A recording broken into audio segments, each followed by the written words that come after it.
काजू और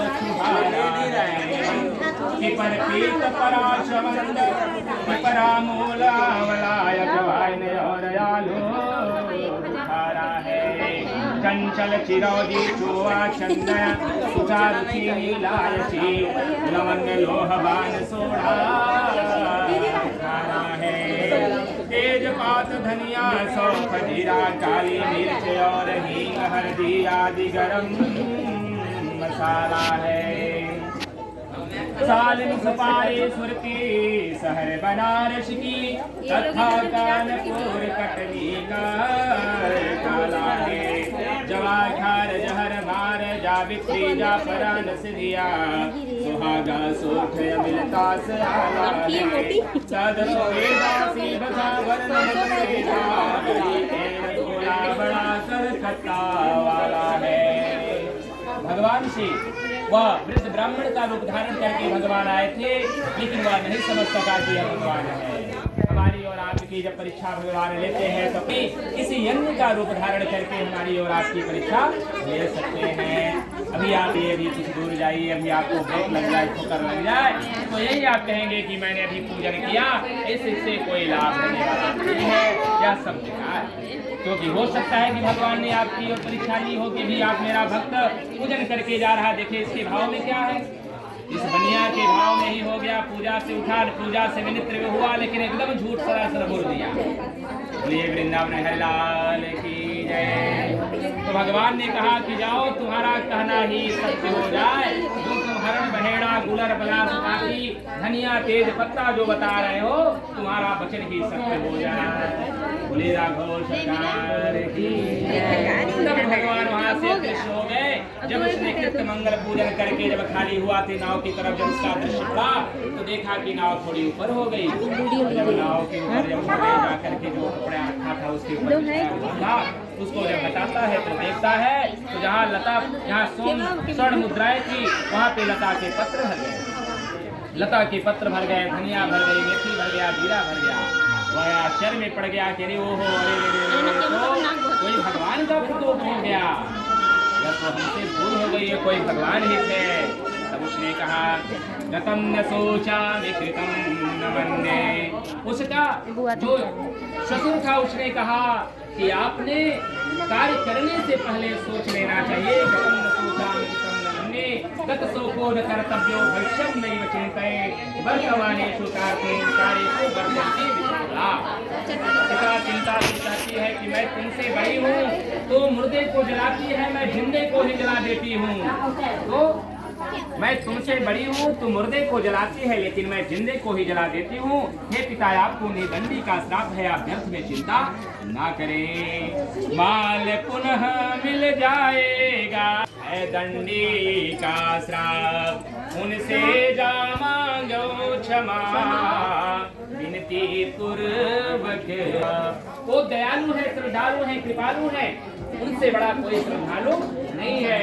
अगर मनुष्य में थोड़ी सी बात हो जाए तो मनुष्य कहता है संसार को लेकर के, समाज को लेकर के, लोग कहते हैं क्षमा कर दीजिए और क्षमा कर देंगे।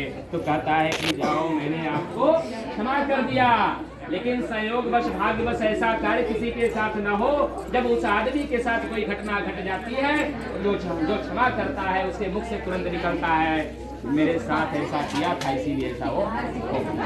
बोलिए राघव सरकार की जय। इसलिए मनुष्य को क्षमा नहीं करता है। सबके अंदर लालसा भरी हुई है, वह लालच में चाहे जो कह दे, चाहे डर से कर दे, चाहे भय से कर दे, चाहे प्रीत से कर दे, लेकिन कोई एक व्यक्ति को क्षमा करने वाला बिल्कुल। जिनके अंदर भगवान की स्वभाव होता है वह क्रोधित भी होते हैं, दो और जो है कि माफी कर देते हैं, जितनी चीजें हैं सब भूल भी जाते हैं। जिनके अंदर जो भाव के सन्निकट होता है, जो भगवान के सन्निकट होता है, वो क्रोधी भी बहुत होता है, लेकिन 2 मिनट के बाद अगर यहाँ आप जाकर साष्टांग दंडवत करें और प्रणाम कर ले तो सब कुछ भूल जाता है और अपने हृदय रूपी से जो है कि वह जो है कि आशीर्वाद दे के चला जाता है। जो भगवान के सन्निकट होता है उसका भाव ऐसा नहीं होता है।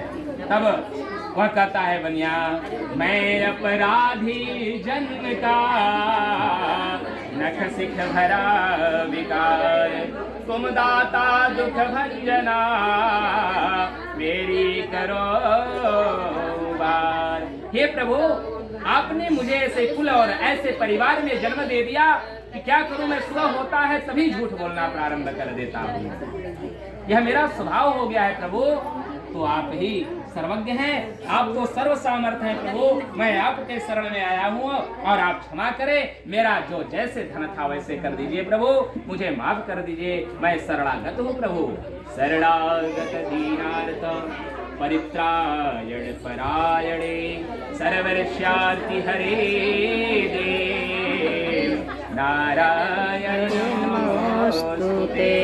कितनो बड़ा कठिन से कठिन कार्य हो, जो जगदम्ब जो माता के दरवाजे पे जाकर साष्टांग दंडवत प्रणाम करके क्षमा याचना करता है, माता उसके सभी अपराधों को क्षमा कर देती है। इसमें तनिक भी संशय नहीं है।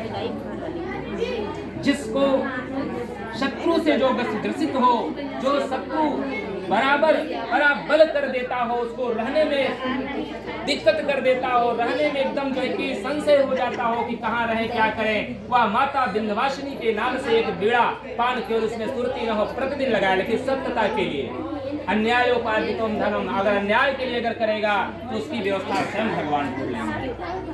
अगर वह आदमी अगर गलत है, अगर आपके साथ परेशानी करता है, सताता है, तो केवल आप मीठा पान का बीड़ा लगाइए और 108 बीड़ा लगा करके क्लीन क्लीन क्लीन का उच्चारण करिए। अगर आपका कार्य न हो तो हमसे करिए।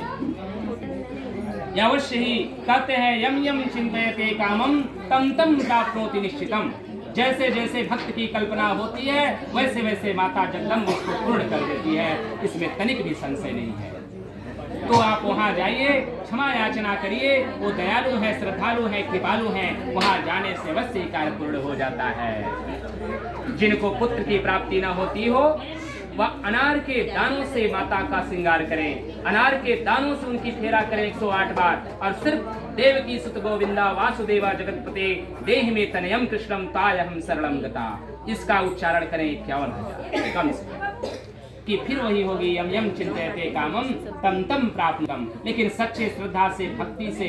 लेकिन यह भी देखना पड़ेगा कि हमारा 12 महीना मेरा दिन होता है, 15 दिन मेरे पितरों का दिन होता है। पितर अगर रुष्ट है, जिस घर में केवल खून बहता है, उस घर में केवल कलह होता है, उस घर में कभी सुखी नहीं होते। दक्षिणा आएगी, लक्ष्मी आएंगी, लेकिन कभी दिखाई नहीं देगा किस कार्य के लिए हुआ। कोई अगर छोटी भी प्रॉपर्टी खरीदेंगे तो उसमें तुरंत अड़चन आ जाएगी। यह पितरों का कमाल है। पितर आते हैं 12 महीने में 15 दिन हमारे लिए आते हैं, लेकिन हम लोग 15 दिन अपने जिह्वा को कंट्रोल में नहीं कर पाते हैं। कि 15 दिन हम लोग अपने जिह्वा को कंट्रोल करके कम से कम जिनका शरणागत है, जिनका धन लिए हैं, जिनकी अचल संपत्ति लिए हैं, उनके लिए 15 दिन भोजन निकालें। 15 दिन यदि नहीं निकाल सकते हैं, जिनकी अकाल मृत्यु हुई है, जो बच्चों की अकाल मृत्यु हुई है, उनको सप्तमी को उनको पिंडदान किया जाता है, उनको सप्तमी को भोग लगाया जाता है। जो माताएं गुजर जाती हैं, औरतें गुजर जाती हैं, उनका नवमी को पिंडदान किया जाता है। जो फांसी इत्यादि चीज अकाल मृत्यु में मरते हैं, उनको द्वादशी में जो है कि अकाल मृत्यु का जो है कि कार्य किया जाता है। जिनको कोई तिथि नहीं मालूम है, उनका अमावस्या को दान कर दिया जाता है। बोलिए वृंदावन बिहारी लाल की जय। और यदि हमारे पितर आते हैं हमारे दरवाजे पे, अगर उनको भोग नहीं लगाया जाता है तो आंसू बहा के चले जाते हैं। फिर हम साल भर लगातार आंसू बहाते हैं। पर डे जाएंगे और ब्लड दिखलवाएंगे, पता लगा कि निकल गया मलेरिया और टाइफाइड, 50 रुपया। बोलिए वृंदावन बिहारी लाल की जय। तो अगर आप संचय करेंगे, झूठी चीजें करेंगे, चाहे मैं ही क्यों न हूं, अगर मैं सत्यनारायण भगवान जी का व्रत पूजन करता हूं, अगर इसमें त्रुटि होती है तो मेरा भी विनाश होगा, भले ही मैं ब्राह्मण हूं। अगर आप भी इस स्थान पे बैठे तो इस स्थान पे बैठने का मतलब हर चीज आपको न्यौछावर कर देना है। सब इनके पे कहीं आपकी माया नहीं होनी चाहिए। सब कुछ समर्पण कर दीजिए। तेरा तुझको अर्पण क्या लागे मेरा, सब कुछ आपका है प्रभु, मेरा क्या है। आप तो सर्वज्ञ हैं, सब कुछ जान रहे हैं। तो ऐसा होना चाहिए, हर चीज का उपाय है। घर में माताएं दुर्गा पाठ कराती हैं, दुर्गा पाठ होता है, पता लगा 1 घंटे में ब्राह्मण जी आए, दुर्गा पाठ किए, पूजा किए, चले गए। 1 घंटे में तो पूजा भी नहीं होगा, दुर्गा पाठ कहाँ से होगा। 700 श्लोक है, 700 श्लोक का मतलब कि 1.5 घंटा अगर साधारण पाठ होगा तो। लेकिन अगर कोई कामना पूर्वक पाठ है तो उसमें संपुटित पाठ किया जाता है। यह किसी को पता ही नहीं है कि क्या होता है संपुटित। ब्राह्मण के पास बैठना चाहिए, उससे कहना चाहिए कि मेरे लिए यह कार्य गलत है, मेरे लिए यह चीज रुकावट है, मेरे लिए पुत्री की शादी नहीं हो रही है, मेरे लिए पुत्र नहीं हो रहे हैं, मेरे घर में ऐसी बाधाएं हैं, इसके लिए कौन सा पाठ किया जाए। तो दुर्गा सप्तमी से ही कोई चीज ऐसा चीज श्लोक लगाया जाता है कि बार बार उसको संपुटित करना, मतलब बार बार किसी चीज पर दाब देना। अगर मैं राजगढ़ जा रहा हूँ तो आप कहेंगे भैया मेरा फल लेते आइए, मेरा भैया फल लेते आइए, मेरा भैया फल लेते आइए, तो मुझे याद रहेगा कि फल लाना है। तो माता को बार बार कहा जाता है कि हे माता यह कार्य करना है, हे माता यह कार्य करना है, हे माता यह कार्य करना है, और वह कार्य पूर्ण हो जाता है। बोले वृंदावन बिहारी लाल की जय। तो उस बनिया ने कहा कि हे प्रभु मैं आपके शरणागत हूँ, आप मेरा कार्य पूर्ण करें प्रभु, मुझसे भूल हो गई। भगवान ने कहा कि तुम मेरा पूजन नहीं करना चाहते हो, तुमने कहीं भूल कर दी है, मनौती मान ली थी वह पूर्ण नहीं किया। माताओं के पास या मेरे घरों में कभी आवश्यकता पड़ जाती है तो हम तुरंत मनौती मान देते हैं कि हे प्रभु मेरा यह कार्य हो जाएगा, तो मैं विंध्याचल धाम जा करके यह कार्य कर दूंगा। वो आपके भूखे नहीं है, फूल फल इत्यादि चीज कोई चीज के भूखे नहीं है, वो तो सर्वज्ञ है, सबको देने वाले हैं। जिस तरह से पिता होता है उसी का स्थान भगवान का है, प्रभु का है, और प्रसाद में ही प्रभु का साक्षात दर्शन होता है। प्रासे प्रभु सा से साक्षात दासे दर्शन, दर्शन इसी में है। जो प्रसाद में भगवान को ध्यान से देखता है उसी में दर्शन हो जाता है। लेकिन ऐसा नहीं है, लोगों का मन भावना जब सही रहेगा, अंतःकरण जब सही रहेगा, तभी वह जो है कि योग पूर्ण होता है। तो बनिया ने कहा कि हे प्रभु क्षमा करिए, तब वहां जाता है प्रणत पाल रघुनायक करुणा सिंधु खरारी, गए शरण प्रभु राखी है सब अपराध विसारी। प्रभु के शरण में जाने के बाद जितने भी अपराध होते हैं भगवान सब कुछ क्षमा कर देते हैं। लास्ट में क्या है? अपराध। अपराध सहस्राणि क्रियन्ते अहनिशं मया दासोऽयमिति मत्वा क्षमस्व परमेश्वरा। आवाहनं न जानामि तवार्चनम पूजा चैव न जानामि क्षम्यतां परमेश्वरा। हे प्रभु, न तो मैं पूजन करने का मुझे ज्ञान है, न तो आपका आवाहन करने का ज्ञान है, मैं तो मूर्ख हूँ और मैं आपका अपराधी पुत्र हूँ। मुझसे रात दिन कई अपराध होते रहते हैं प्रभु, अपना पुत्र समझ करके जितने मेरे अपराध हैं उसको आप क्षमा करिए। उनके शरण में जाइए और उन्हीं से कहिए। मंदिर पे यदि जाइए तो कभी भी खाली हाथ मत जाइए, ब्राह्मण के घर जाइए तो कभी खाली हाथ मत जाइए, डॉक्टर वैद्य के घर जाइए तो वहां भी खाली हाथ मत जाइए, यह भी नियम है। अगर यहाँ से अगर आप खाली हाथ जाते हैं तो मैं तो कुछ नहीं कहूंगा, क्योंकि मेरे चाचा जी आए हैं तो मैं कैसे कहूंगा।